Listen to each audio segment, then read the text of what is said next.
to another episode of the So-Called Oreos podcast. Today's episode is kind of special because I'm solo hosting for the first time and will be joined by a very special guest. But before we start, I just want to address how weird life with COVID has been for all of us. The situation has quickly escalated since the last time we recorded, and it's tough to see how many people are suffering under these new circumstances. So I hope you are all taking care of yourselves and being as careful as possible. So that means stay your ass at home. Since it's just me this week, we're going to jump right into the segment of Black professionals we love.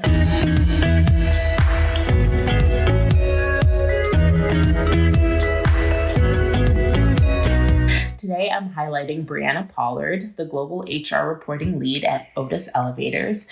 Brianna has been a part of the soon-to-be former UTC conglomerate since she was an undergraduate student at Cornell University's School of Industrial Labor Relations and has managed to climb her way up from intern to her current position. One aspect of her career that I personally am impressed by is that while she was still working for the company, she was earning her MBA from the University of Chicago Booth School of Business. As a current graduate student, I can't imagine taking classes while working a full-time job. Yeah, I'm too lazy for that. What's great about Bri outside of her career is the fact that she's also my older sister, and I've been lucky enough to witness her grow into her professional life, which is why I wanted to have her on the podcast this week to talk about corporate America, longevity within a company, and finding success early on in her career. Bri, I'm happy to have you here with us today on the So-Called Oreos podcast. Thanks for coming in, or should I say, thank you for letting me corner you in your kitchen for this interview. She didn't really have a choice in this matter. So I guess let's just start off, like, what attracted you to human resources? That's actually kind of a funny story. So I never really had aspirations growing up to work in human resources. I don't actually even think I knew what it was. I originally wanted to be a lawyer. I wanted to study international business and do international law or even tax law because I really liked math and had considered being an accountant at one point. But the major that I was in, industrial and labor relations, or ILR, was a mix of like HR, business, and law. And it just so happened that the first summer that I was expected to get like a real internship, not just like a summer job, I found it really difficult to find legal internships. And it turns out because legal internships are for lawyers. So if only you had watched Suits first. I didn't know. So it was one of those things where, like, because of my major, it was suggested that I try an internship in HR, and I did, and I liked it. I really enjoyed the work that they gave me. I liked the people I worked for, and so began my career with UTC and in the human resources field. So HR was really just like a pivot for you. Yeah, like an unintended and undesired pivot at the time. But then, I had thought about moving back into the law space. But I actually really enjoyed what I was doing in HR, and I saw a lot of opportunity there. So I just stuck with it, and I don't think I'm going anywhere anytime soon. So, and so human resources, obviously, in its name, it highlights human. So you're dealing with a lot of people. Would you consider yourself a people person? Oh my God. Anyone that works in HR hates that question or that terminology, right? Because you go to an interview and you're like, oh, you ask someone, why do you think you're good for the job? I'm a people person. People in HR, like the best HR professionals, in my opinion, and in some opinions of some people I know, do not take this as Bible, right? But the secret to being a good HR professional is actually not being a people person. Like yes, you have to be kind to people and you have to care about people, but you have to care about people as a resource to the business, and you have to make decisions that are best for the people and for the business at the same time. And if you're just a people person, you might let your empathy and your love for people override your good business judgment, which is not good for anybody at the end of the day. Mm-hmm. So I'm personally definitely not a people person. And I've done okay so far. So like, how did you go about getting your internship at UTC in the first place? And how did you even, know what UTC was? Because I feel like I only know what that is because you're my sister and you work there, and I know a lot of people aren't aware of what it is. Yeah. Yeah. So I would say the internship portion, it was, so the ILR school had a really amazing career services office, and they would post roles on the website. And I just found this one that was in Syracuse, which is where we're from. And that meant I could live at home with my parents and not pay rent. And so I applied to that HR role at Carrier. Now, I knew Carrier growing up because Carrier used to be massive in Syracuse. We have the Carrier Dome. We have the Carrier Circle. We used to have commercials on the TV for Carrier air conditioners, right? And so I knew Carrier, but I had no clue that Carrier was part of UTC. So it wasn't until I started working at Carrier that I understood that Carrier, although the brand name is very much recognized in the world, UTC is the owner of Carrier and has been for, decades at this point. I don't even think I had stated what UTC stands for. Oh, so UTC is United Technologies Corporation. It's a conglomerate. It's made up of Carrier, which is HVAC, so heating, ventilation, and air conditioners, Otis Elevators, Pratt and Whitney. They make like landing gear for planes, and now it's UTOS. When I started, the makeup was completely different. Right. We've gone through a bunch of shifts and changes since then, and so I've actually gone through multiple transformations with the UTC conglomerate and watching it kind of transform over the last couple of years now to come to the big climax where they're spinning off Otis and Carrier, and I will actually no longer be part of UTC in like 2 weeks. Right. And I was going to ask this later on in the interview, but because you mentioned it, you've been at UTC for a while. And so what is it like to even be with a company for that long, specifically as like a millennial? Because I feel as though many millennials get, I don't know, a bad rap. We get a bad rap for not being able to stick with a company for more than like 2 seconds. Yeah.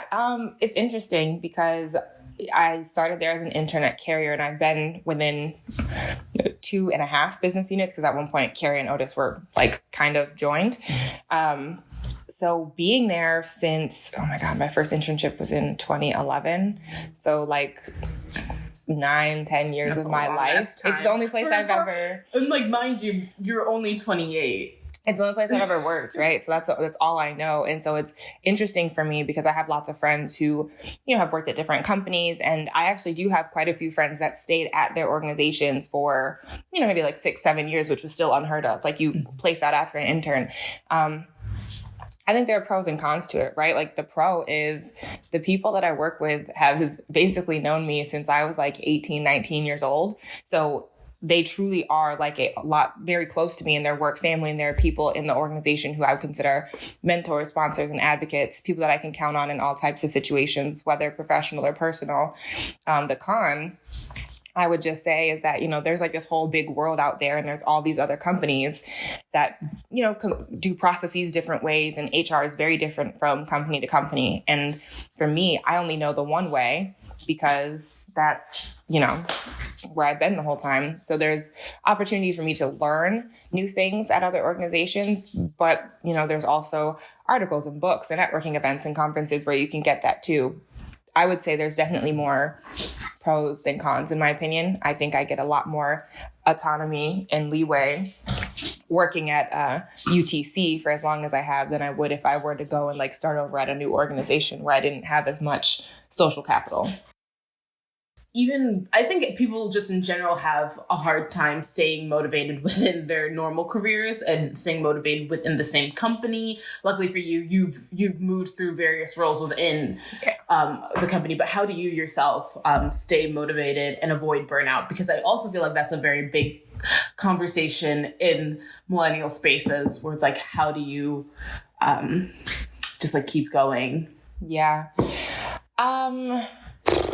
So the motivational thing, yes, I agree. I mean, the benefit has been that, when I started, I was in a rotational program. So for every 8 months, I was in a new job. And then the longest I've been in any of my roles is like 1.5 years, maybe 2 years. And that keeps things fresh for me, right? Like it's a new challenge, a new boss, a new assignment. Sometimes it's a different function within HR. It's like I've done a little bit of talent. I've been a generalist. I've done compensation, and now I'm in a completely new space building a team basically from the ground up. So this is probably the most exciting and biggest challenge I've had thus far. In terms of burnout, I would say I'm not the poster child for avoiding burnout currently. But before, I had very strict guidelines and boundaries for how I wanted to operate in the office, right? So being an intern and kind of being at the company for so long, I've been able to see how a lot of upper management and like the senior executives, things that they do that maybe I don't want to emulate, right? So I can think of times where, I'm not going to say which business it was or who was involved, right? But there were times where, we'd be at dinner and someone gets a call and they have to go back to the office at like 8 p.m. Right. For me, it was always like, okay, I will work until 7. If I have to, I'll work until 8. But once I leave the office, it's off. My computer's off. Like I'm checked out unless there's an absolute emergency. And, not many things constitute emergencies as far as I'm concerned. But if somebody very important calls me and asks me to do something, there's a little bit of an exception there.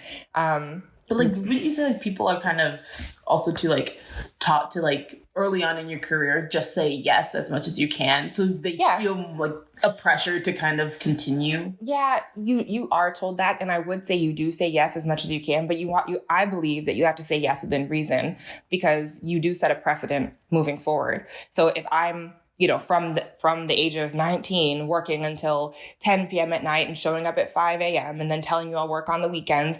When I have a family and children and I have other obligations that I need to take care of. It's more complicated. Yeah, then it's kind of like, well, you've always done it this way. And some people, it's difficult for them to transition into interacting with you in a different way or format or schedule. And so I try to set it up so that I'm not setting a bad precedent for if those things ever happen. Right. Like, right now, I would say it's like a little bit of a sticky situation because we're going through the spinoffs. There's a lot of work. I work weekends. Sometimes I work nights. I get up early mornings. I mean, now my role is global. So I might have calls at like 10 p.m. because I have to talk to China. You kind of do what you have to do. So I would say yes, but say yes within reason. And just remember to set boundaries for yourself and kind of think about who you want to be in the office. And you also can't be the best version of you or as productive if you burn out. And I'm trying to be able to sustain this for as long as possible because when everybody else is burnt out and I'm still kicking, that's when you get that executive position. Exactly. That's when I, sprint ahead of the pack. So that's my plan. But like you mentioned that now you're kind of working on building a team from the ground up. And what is it like managing people, especially when you're young and you could potentially be managing people who are older than you? I feel like that can get like into a sticky situation. Yeah, that was always one of my biggest fears of becoming a manager was that I'd be managing people who were older than me and more experienced than me. And it freaked me out because it's like, well, how do you tell somebody what to do when you don't even understand what it is they're doing? Right. I do that now and it's fine. It's interesting. It's definitely a pivot. It's a change in the way that I operate. And now, before as an individual contributor, you're worried about you and the work you do. And then, you work with your coworkers to get things done, but you're more focused on your little slice of the pie. Right. Now my slice of the pie includes all of my direct report slices of the pie. So you're also responsible for the work that the people who report to you produce.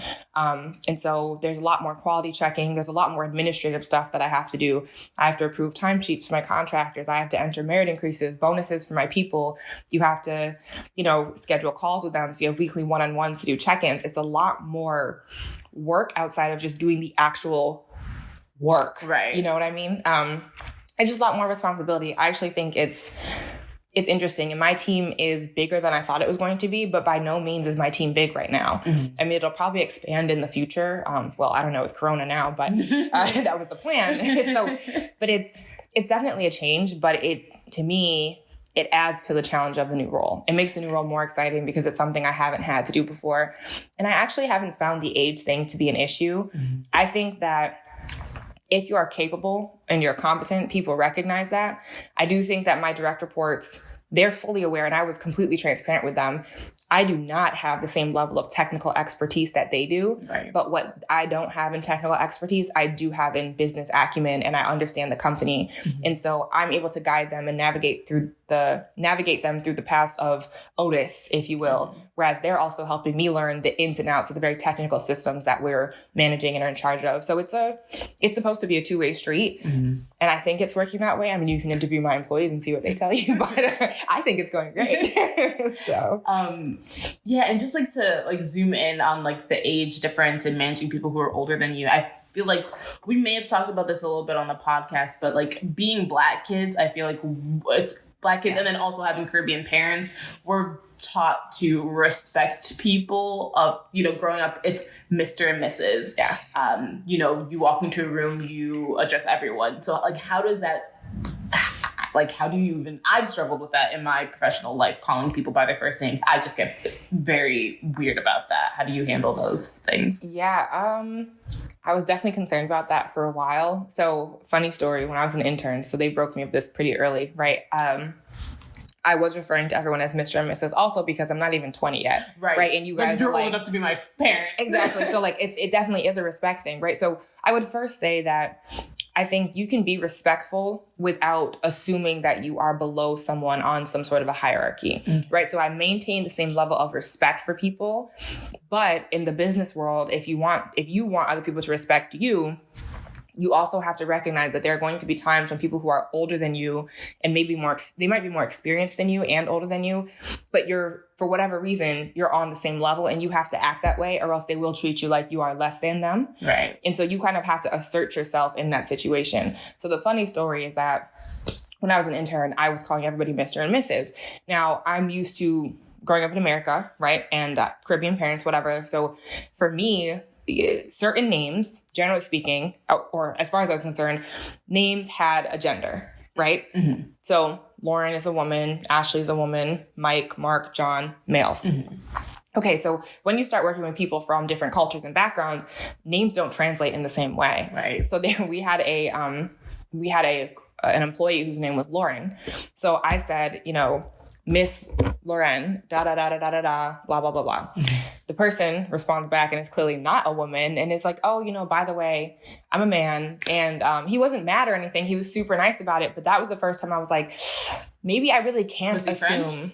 I think so. Okay. But I didn't know that. His last name wasn't French, right? So, but it was one of those things where I'm like, okay, so maybe I really should stop applying Mr. and Mrs. and Miss in front of everything because you really don't know. And culturally, I was about to say, and with the way things are today, which is great, but you have to be very careful. People have different pronouns. And so I do think that also makes it a little bit easier. And, my boss had told me, she's like, listen, if you want people to respect you, just refer to them as their first name. And that's how they introduce themselves to me. There are people who I met when I was an intern, mostly other Black employees, honestly, who I will refer to as Mr. and Mrs. because that is cultural and that's a different level of respect. And most of the time we also have a personal relationship outside of work. Right. But most of my coworkers, they would be like, okay, stop calling me Mr. and Mrs. I'm not that old. Like it was a they were offended. Yeah. Like, so they're like, listen, you're not old enough to be my kid. I'm like, 1, 2, I am. But maybe you had me young, but exactly. So it was just something I kind of had to get over. But my company definitely pushed me in the right direction earlier on. And ever since then, you just get accustomed to it. And, it's the same way now. Like, to me, when we have interns, when they refer to me You're as like, Miss Bree or Miss Brianna or Miss Pollard, I'm like, you can call me Bree. Right. That's okay. Like, I'm not. And so I get it now because I'm kind of on the other side of it, which is weird. I'm not old enough to be any intern's parent, but some of them were raised in the same manner. Right. And I'm like, it's not necessary. And so I do understand what the people were saying to me back when I was an intern. No, that is true. No, I don't think you never really know anyone's age. So me calling you ma'am or Mrs. is assuming that you're older. Right. And you might not be. Being down south and like going out places and people referring to me as ma'am when you're like my age. You're like, who are you calling ma'am? I'm like, you really need to stop. And there was a good few months where I was just angry at anyone who called me ma'am. Yeah, people get offended because it's a sign of like age. So, like I'm learning Spanish, señorita, señora. Right. Señora translates to ma'am, basically. And they say that's when you married or like you're old. Right. And it's a respect thing. Mm-hmm. So if you're 14 and you call me ma'am, I'm like, so you're calling me old. Right. So you must think I'm like 40. Granted, there's like nothing wrong with being old. There's not. Like, you have wisdom in life and you've made it. But at the same time, I'm not there yet. So I don't have that much wisdom or that much life. Right. You need to put that. You need to put that on me. No, thank you. I'm not there yet. But also just like work dynamics with people, I guess I'm really interested in how do you step into like an authoritative role as someone who is not only young, but is also a woman and is also Black in corporate America, which is disproportionately white and disproportionately male. Yes, girl. How do you work through all those just like factors? Honestly, it's hard. Like it's just hard. Like I can't even lie, because part of the problem is it's not even, sometimes it is other people, but sometimes it's just you, right?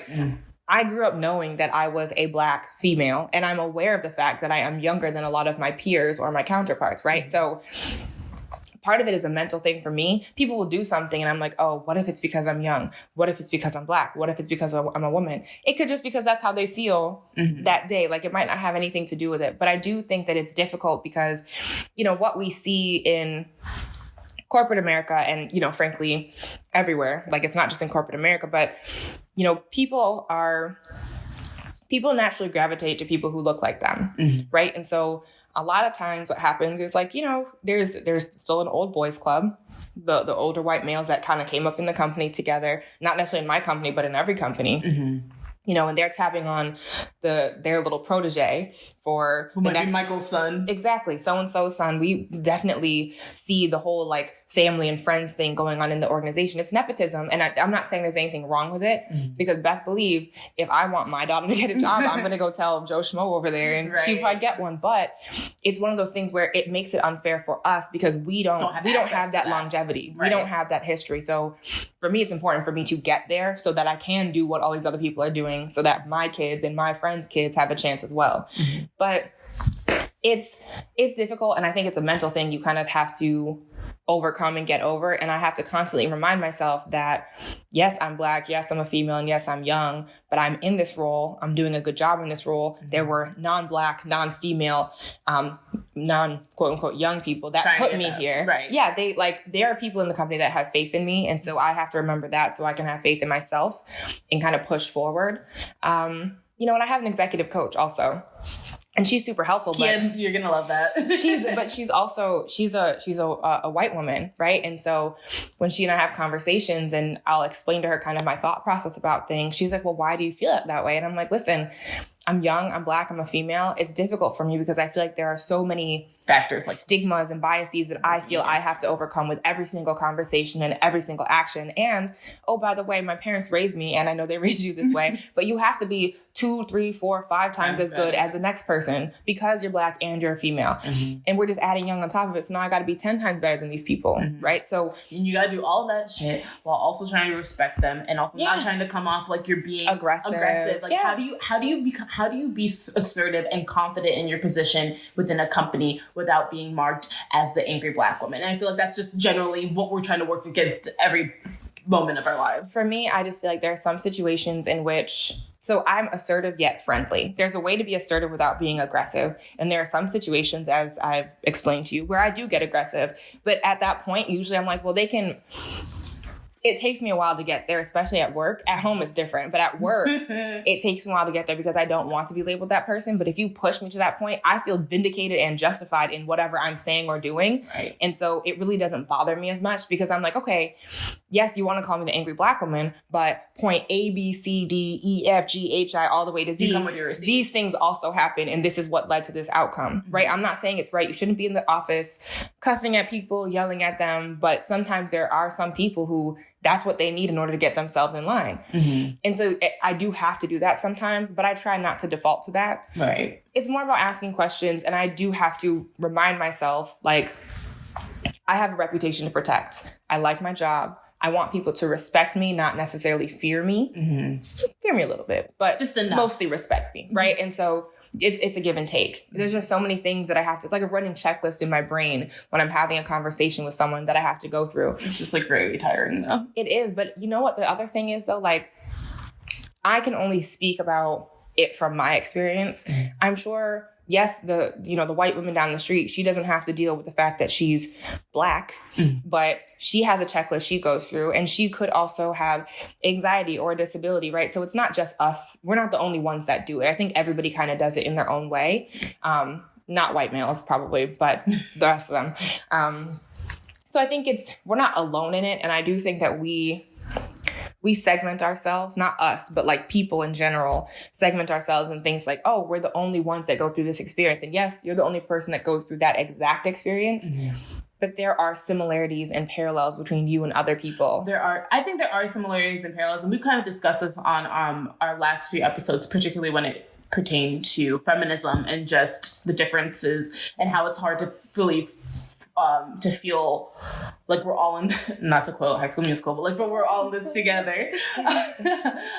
Because it can feel very segmented. And I think the problem sometimes too is that, like, yes, we all go through, like you said, like our own mental checklist. But I think the problem sometimes is when people try to compare their checklist to yours, as if like it's what they're, like it's your struggle same. Is not my struggle, baby. Right. Yeah. And you know what? I think the other thing that helps is forming those relationships or communities or whatever you want to call them at work, right? So we have employee resource groups. There's one for Black people, right, and there's one for women, and there's one for young people. There's a whole bunch of them, right? There's African American, there's Hispanic, there's Asian, blah, blah, blah, so on and so forth.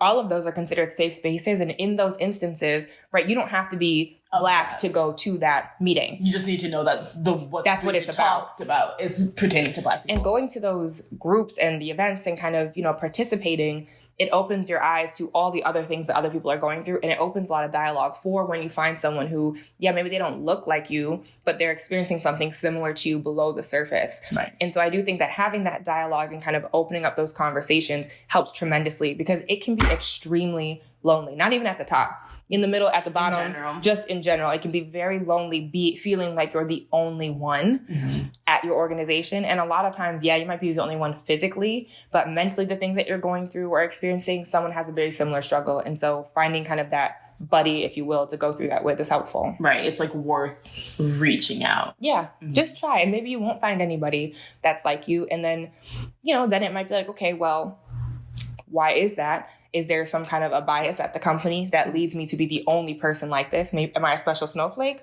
Or is there some other, nefarious thing going on in the organization? Right. And then you decide, is this the place for me? Maybe not. There are some companies that I just feel not everyone is a good fit for every organization. Right. And so you kind of have to come to that conclusion. And I do think that having connections at work is extremely important. And if you can't make any at your company, you might look somewhere else because it'll be very lonely for a very long time. Or you can be a change agent and help them understand that there is no one else like you there, and you want to help them find people like you to bring in. Right. So you can either leave and go somewhere else, or you can stay and try to change it. Right. Leave and go somewhere else and know that you may run into the same problem. Yeah, but then maybe when you leave and go somewhere else, you realize that it's a common issue and you decide to change it then. Right. Just depends. And just thinking about my own, even though I was in the workforce for a limited amount of time after graduation, only being 24.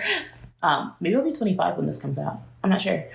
But I know for me, at least, when I was working at The Week, I really leaned on my fellow female coworkers. Yeah. And it was really nice because we were a very varied group of women, just from different cultures and backgrounds.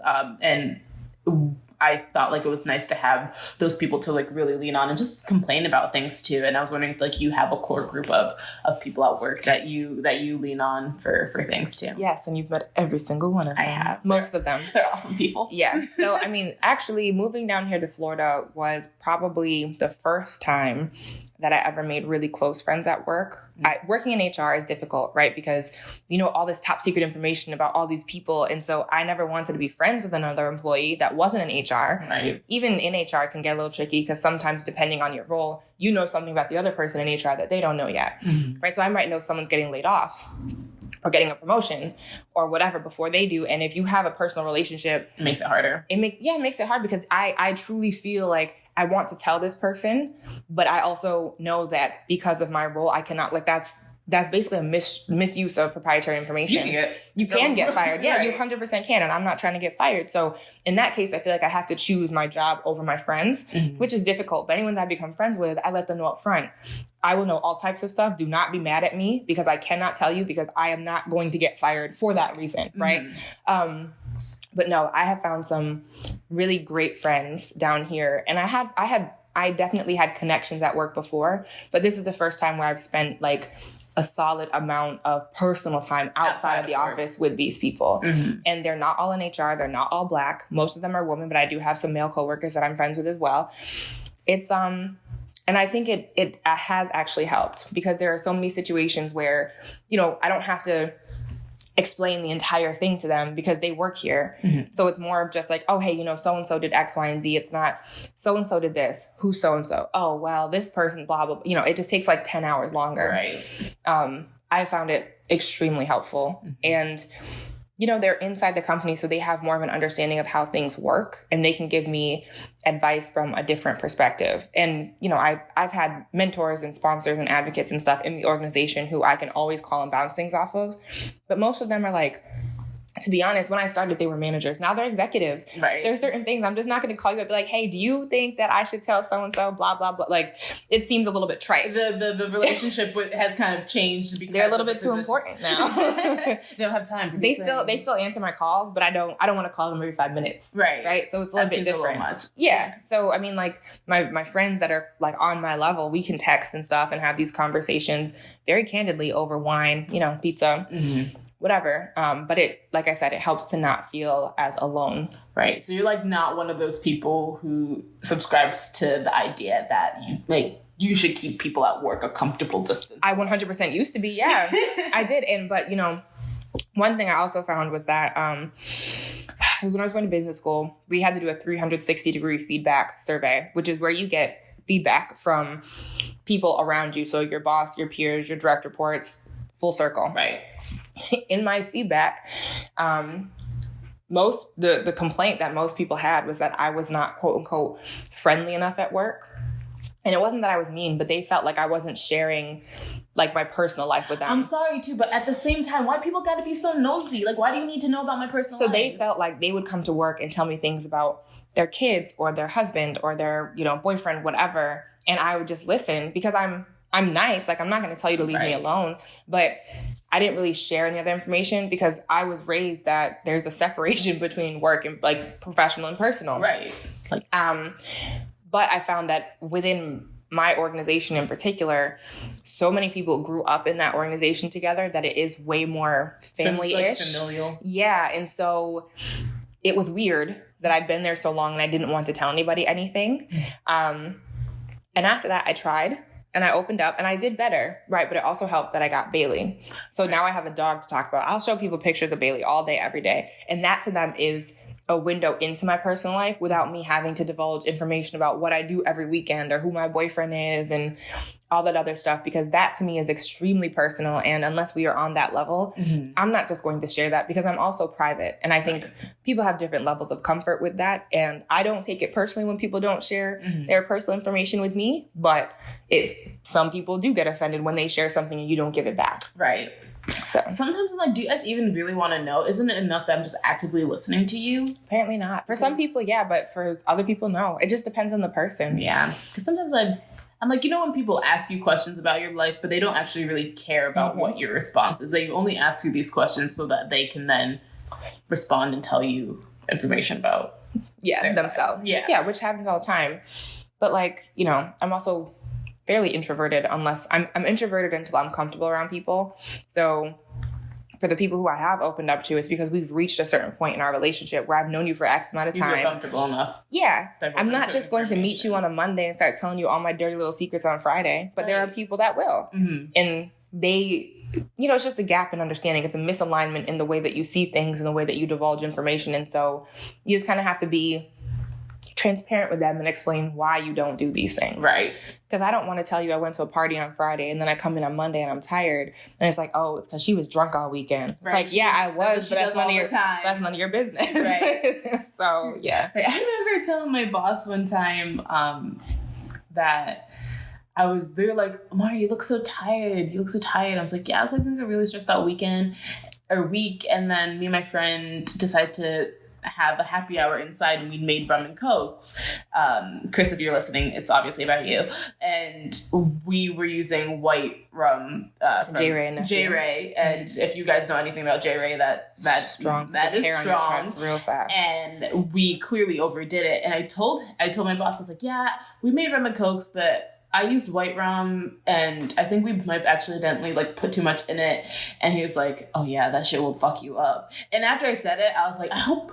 Maybe I shouldn't have said that. I was like, I hope he doesn't think every time I'm tired, that was because I had a really late night getting drunk with my friends. And then that's in the back of your mind, whether or not it's in the back of his. Right? So now you're psyching yourself out like, damn, I can't be tired at work. And the reality of the situation is you're going to be tired at work. Yeah. It's going to happen, whether or not you were drunk it off your ass off of rum and cokes, or you just couldn't sleep last night. Or you're watching Netflix. Yeah. But I don't want people to have a particular image of me that I can't, take back. Right. And so what would you say has been like one of the most challenging things for you within your career so far? Even though like you're only 28, so. Challenging things in my career. So. Yeah, like personal, work-wise, whatever. Like. I would say what I found challenging is figuring out what I want to do, right? Like I know how to stay motivated. It's like getting a new role each time. And each time I get a new job or a new role within the organization, I learn more about what I like and what I don't like, right? But for a long time, I was so dead set on what I wanted to do, right? Like I knew for sure, but the HR field is changing, right? Before it was more about, the people and experience, and it still is about that, but there's so much more data coming into the field, and I'm such a data geek. Like I love data, but there's so many of these new roles that are opening up in like the analytics space and the HR technology space. And, we're kind of catching up and merging with all these other functions in the organization. Like a lot of options or like different avenues for you. It's too many, right? Yeah. And so now I don't know. And there's so many other things that already existed that I didn't really try for any length of time, right? So I didn't really work in talent for a long time. I've never done learning and development. I wasn't a generalist for very long. So I've had bits and pieces, but never... The most time I've spent in a function is in compensation, and I love it. But I'm like, would I like something else more? I don't know. So my problem is I want to try everything. Curiosity kills the cat. And it's just not, it's not. It's not possible. It's not. And so trying to make the decision and then sticking with it and not being like, oh, I had a rough day today. This was definitely the wrong decision. I should have never taken this role. Like combating that is difficult because I'm always afraid that I'm going to make the wrong choice and then just completely like fuck up my career for the rest of my life. I haven't done that yet, so there's still time, but it's still early on. It's still early. We'll see. Yeah, and so I guess this is kind of gonna harp back earlier on when you were talking about like your different tasks and keeping motivated on point. And this question goes out to you, Kia. It's inspired by you because Kia loves some SMART goals. And so I was wondering, are you a goal setting type of person? Like, do you set 5-year plans, 10-year plans? Do you believe in SMART goals? Like, what is your belief with all that stuff? Yeah, so I think setting goals is helpful.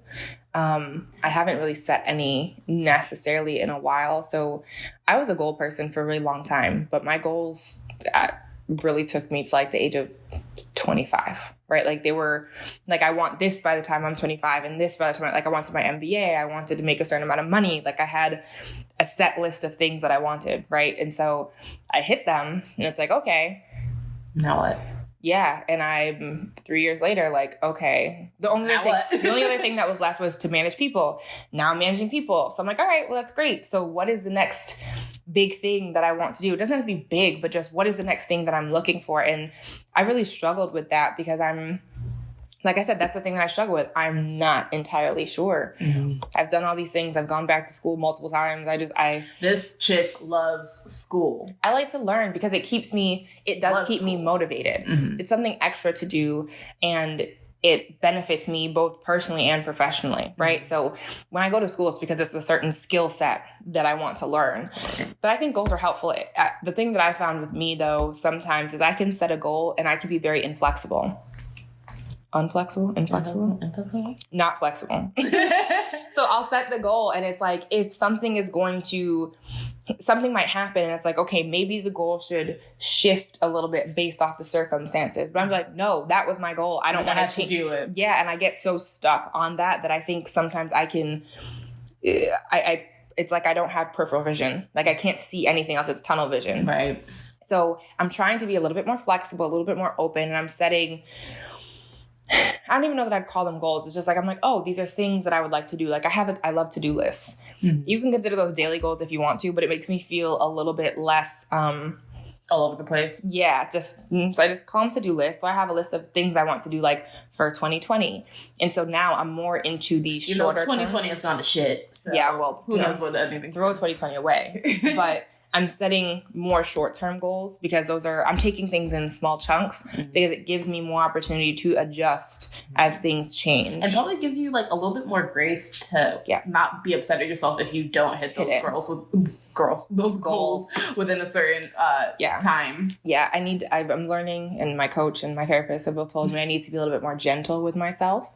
And so I think that's one of the ways I'm trying to be, right? And I'm not beating myself up if I don't get everything on the to-do list, as long as I know, okay, the reason I didn't get this is whatever. And I'm either going to do this for the next time I'm setting goals, or we're going to pivot and adjust the goal or the task to be something else based off of what has happened. Right. So like this year, my goal was to actually go to Coachella in April. It's postponed to October. I can't freak out about that because there's nothing I can do. It might not even happen in October, right? And there are things that I wanted to do at work by now that because of the spin, because of Corona, haven't happened. And so it's like, I know what the rationale is. Like, I know what the reason is for that. So I'm okay with that. Mm-hmm. But I still have to say, okay, so these didn't happen in the time frame that I wanted. What is the new time frame, and how am I going to ensure that it gets done by then? Right. And then kind of keep reevaluating as I'm going on. I'm doing more of a continuous improvement thing versus 10 years from now, I need to be here. Right. Because I really have no clue what I'm going to be doing 10 years from now. Right. I could still be locked in this apartment. I honestly think that's why when we did our goals episode, I really struggled with that. Mainly just for me personally, is that I just have a hard time looking forward like that far. 6 months to a year. And I think that's, for me at least, something I've struggled with since I've gotten older. Whereas I think when I was 16, 17, 18, it was easy. I had a clear vision of who I wanted to be when I was 25, when I was 30. And now I'm basically 25. And I think being exposed to the world and all these things, I'm like, I don't know what I want.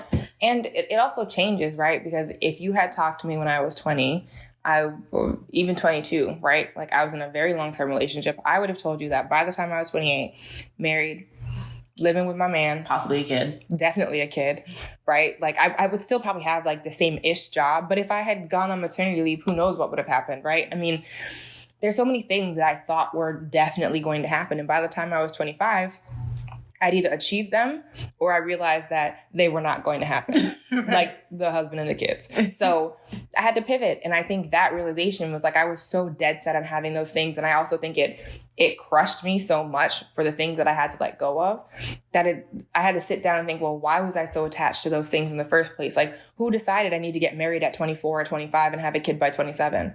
Nobody other than my weirdo self, right? It was a self-imposed... Well, in society. Yeah, but if you look at society today, that's not really the norm as much. Mm-hmm. But I think like when we were younger, that was then still it was. kind of... Yeah, and I definitely have friends with kids, married, all that stuff that did it in that time frame. But what I'm doing now is not that taboo. Mm-hmm. I think I have time. And so, I think as society and the world changes, you have to also allow yourself to change. And so for people who can set goals and are flexible, I think it's great. But if you know yourself and you know that you become so like focused on that one thing and you have tunnel vision, you might want to think about doing something that allows you to kind of evaluate on a more frequent basis. Right. That way you can kind of change with the way things are changing and not kind of shut yourself down. Mm-hmm.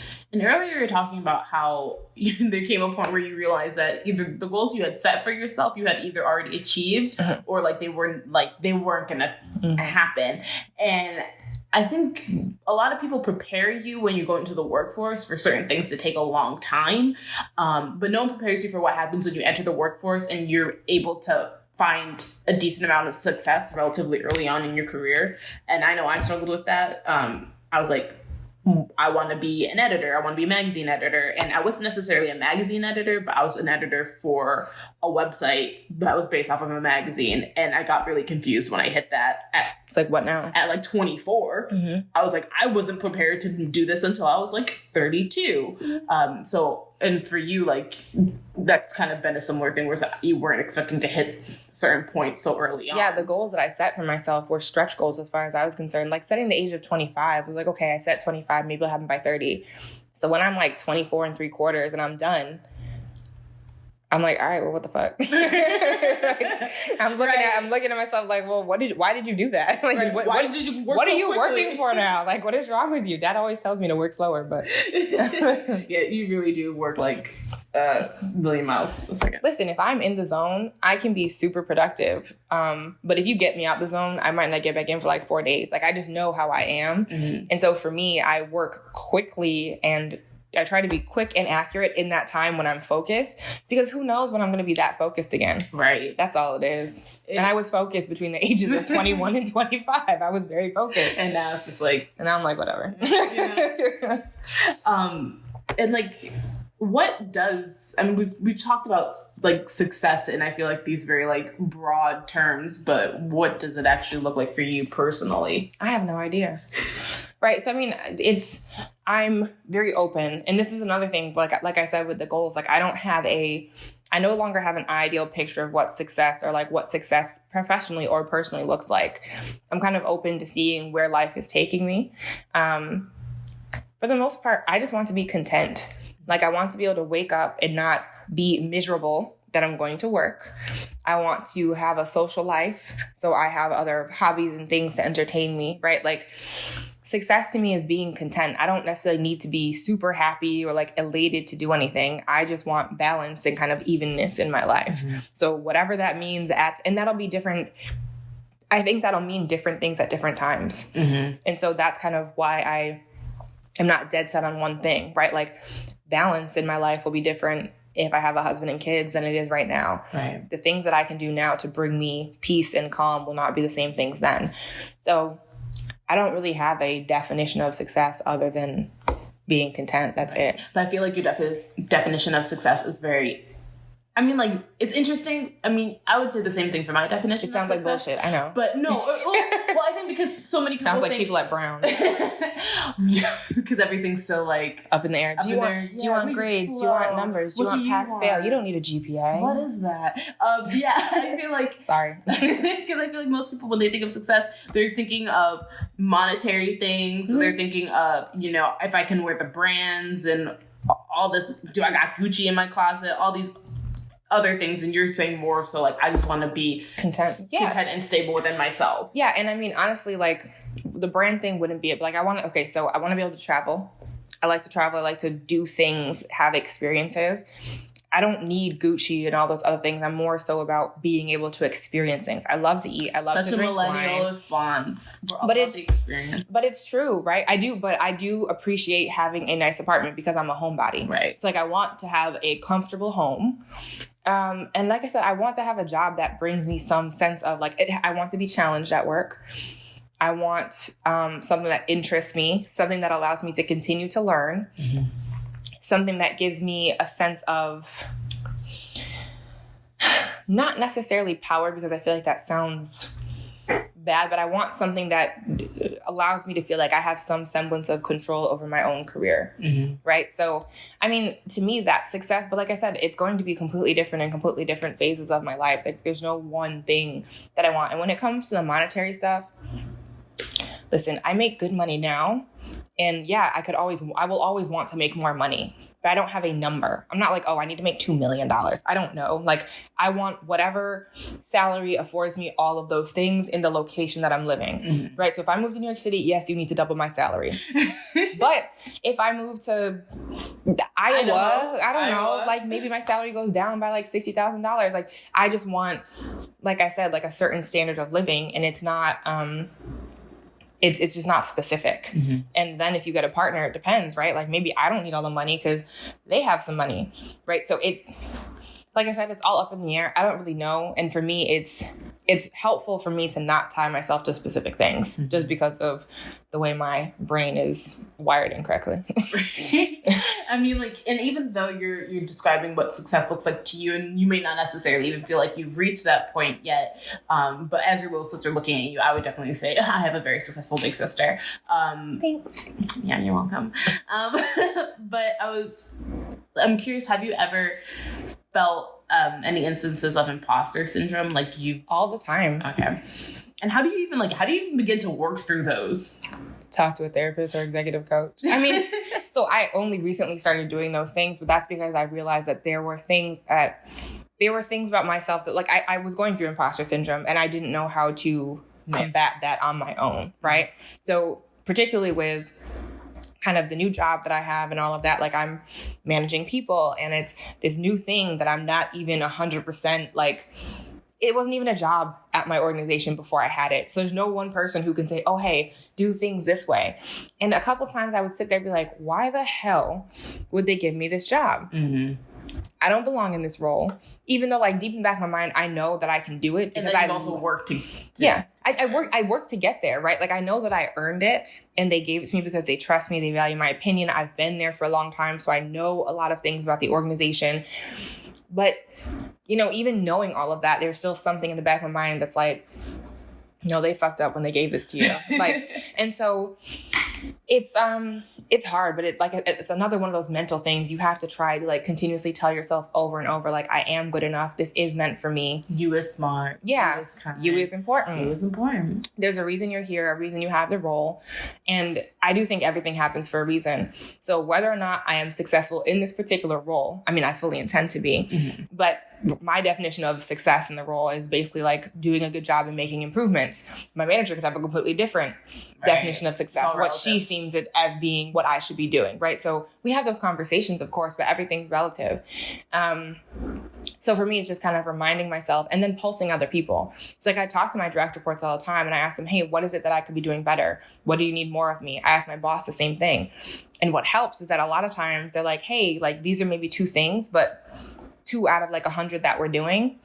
To me, I'm like, okay, so that means I'm doing a good job. And that helps me to gain a little bit more confidence and feel more comfortable that like I am where I'm supposed to be. And I know I earned it, but you forget that sometimes because you just get in your head. And I go through these like spirals and I've been talking to myself all the time. Yeah. So I just have to remind myself. And then, you know, I have a lot of really good friends, not even at work, just like outside of work, that cheer me on like every single day, and they help a lot. Like I said, I think the network and the community that you build professionally and personally make such a difference. Like if I didn't have them, I don't know that I would feel as confident in my abilities. I know I can do certain things, but I think the level at which the way that they see me doing things is completely different than mine. Like I'm like, oh, I'm super average. And they're like, but none of us know how to do that. Right. And I'm like, oh shit, you're right. I'm better than you. I'm just kidding. I'm just kidding. I never say that. But it does put things into perspective. It's like, okay, so not everybody knows how to do this. Right. So maybe that is like, oh, maybe I do know something extra. And I feel like as individuals, we all have a very warped idea of ourselves because like the way you see yourself is completely different. And some people are warped in the other way. Like they think they are God's next best gift to earth and they really can't do jack shit. I would rather be me than that person because then you're super overconfident and then it's like you're over-promising and under-delivering every single time. I like to under-promise and over-deliver. But I'm really impressed by the people who over-promise and under-deliver and still manage to move up in life. Privilege. That's called privilege. Okay, yeah, let's call it a specific group of people that do that. You all know who we're talking about. Yeah. Okay. But if we had the ability to build a time machine and go back in time and you could talk to your 18-year-old self punch her in the face before she entered the workforce, like what advice would you give her? Like what do you wish you had known then that you know now? So the one thing that I wish I had done then, or I wish I had known then that I would be at UTC for the rest of my life, right? Like, I mean, I'm probably not going to there for the rest of my natural born life, but like for the foreseeable future, that's where I am. And I do kind of wish that, you know, when I was an intern, I would have tried other roles. So I did do other things in HR, right? But I didn't do anything in like marketing or like finance or anything completely different because now, you know, it's like, yes, I'm in HR and I'm in HR because I kind of pivoted and I fell into it. But one of the things I struggle with is like, okay, there are all these opportunities in HR. Think about that and then multiply it by all the other things that I could be doing in like the entire world. Right. And then imagine what my brain is like, well, damn, should I have been in finance? Should I have been a general manager? Maybe I should be running this business, or maybe I should be doing that. Mm-hmm. I wish I had just explored a little bit more.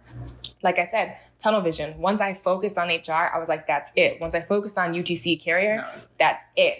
There was nothing else that I was going to do. And I think it's unfortunate that now I'm like, quote unquote, more of a free spirit, because that's better off when you're younger, because now is the time when I should be stable and settled and have more of an idea of what I want to be doing, right? And I feel like if I had been that way back then, if me now could go and tell myself then, hey, try more things, do more stuff, work in another company, see what it's like, try another function, be a little bit more adventurous and risk-taking, I think I would feel a little bit more secure in the choices that I make today. Right. Because I'd be like, okay, well, I had exposure to all these things, and my decision that I made now is based off of all this data I've collected on all these other experiences. Now you're just wondering about it. Yeah, I'd been able to make a more informed decision. And by no means do I regret the decisions that I've made, right? Like, I think I ended up in a great spot. I don't know that it would have gone any differently if I had done that. I just think for me mentally, I would feel better in saying, hey, you know what? I know this is where I'm supposed to be because I tried these other 4 things that seemed interesting and I didn't like them. That's all. Right. Which, I mean, I feel like it's fair for, like, I feel like everyone kind of wishes, well, not maybe everyone, maybe everyone does explore. Some people were I had friends that worked at 4 different companies and they moved around a lot. But then I think also, like, don't you also, like, screw yourself? Or, like, you can. Because you, like, if it looks weird if you're, like, in a new job every year. Well, so it's not that, right? But I'm thinking more along the lines of internships. Okay. So, I mean, right, yes. Because you were interned at UTC. Yeah. I could have done internships elsewhere. And yes, I was in a rotational program for 2 years, but in those after that, I could have gone and done something else. Right. And the thing is, like, yeah, it looks bad, but the way I saw it, and we did this for some interns, it's like, okay, you were an intern in the summer of 2011. Mm-hmm. You went somewhere else in 2012. You graduate in 2013. We're still going to offer you that job. Even though you didn't come here, you still crushed it during your internship. Like, just because you leave somewhere doesn't mean you can't go back. True. Sometimes it does. Some people are very much like, we'll cut you off. But I feel like if you leave properly and, don't burn bridges, and you still have people that are rooting for you at that organization, you can go back. And I feel like I really do feel like I would have been able to do that. Right. I was just too scared. I'm still fairly risk averse, but I was way more risk averse before. Mm-hmm. So that's the only thing I would say I wish I had done a little bit more of, is just exploring different opportunities and avenues, and even in classes. Mm-hmm. I mean, that's part of the reason I went back to school, right, is because it's like, okay, well, now I can take all these other classes that I probably should have taken back then. Learn. Exactly. Mm-hmm. Yeah. And now that we've looked back kind of in the earlier days of your career, looking forward, what would you say the overall hope for your career is? Mm-hmm. I know it's like a big question. I don't know. I want to grow. I want to find a role that, like I said, brings me that. I want a job, a location, an overall situation that brings me that peace and that contentment and that balance. And I think it'll take me a while to find that. But I don't think it'll just be like the next time I move, it'll be like, oh, this is great. Right. I thought Florida would be that. It's not, right? But it's good for now. And one of my mentors at work always told me, bloom where you're planted. So basically make the best of whatever situation you're in, right? So you can't change it right now. So find a way to make this situation the one that brings you that peace and that contentment in that moment. I actually really like that.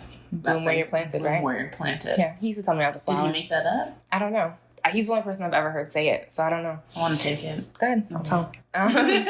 You met him. It's Mr. Branner. Oh, okay. Yeah. Okay. But yeah, I mean, the only other thing I can say that I want for my career is I definitely want to be, ideally, I would like to be like an executive. I would like to be in the C-suite of an organization because I do think that's where I can affect the most change, make the largest impact, because you have so much more decision-making power. And there are so many things, not in my organization in particular, but just in a general sense in corporate America, that I would love to be able to shine more of a light on and kind of impact in that manner. And the space that I'm in right now, I mean, as a Black female, there's not that many of us. Right. So just that in and of itself would be great to help kind of like move us forward and be an example for people like, yes, you can do this too. Right. And it's happening. It's great. There's a lot more Black women stepping up into, C-suite roles and higher positions in organizations, and I would just like to be one of them. They're paving the way for me, and I want to pave the way for other people. So I guess that's kind of a goal. It is a goal. It's a big goal. It's an important goal. Yeah, that's like a super, super stretch, long-term goal. But like at least now you know you're making like little baby steps. Yeah. To getting there. Yes, and it's not one that I'm fixated on. Like, if it doesn't happen, I don't think it's something that I'll like beat myself up for, because maybe it doesn't happen because something else great happens, right? Like, you know, windy roads, different avenues. Such is life. Exactly. Such is life. Well, thanks, Bri, for again letting me corner you in your kitchen and joining me for this podcast. I really enjoyed our conversation. You're welcome. Thanks for having me. Anytime. And I hope everyone listening enjoyed our conversation just as much and getting a little taste of Bri's personal career journey.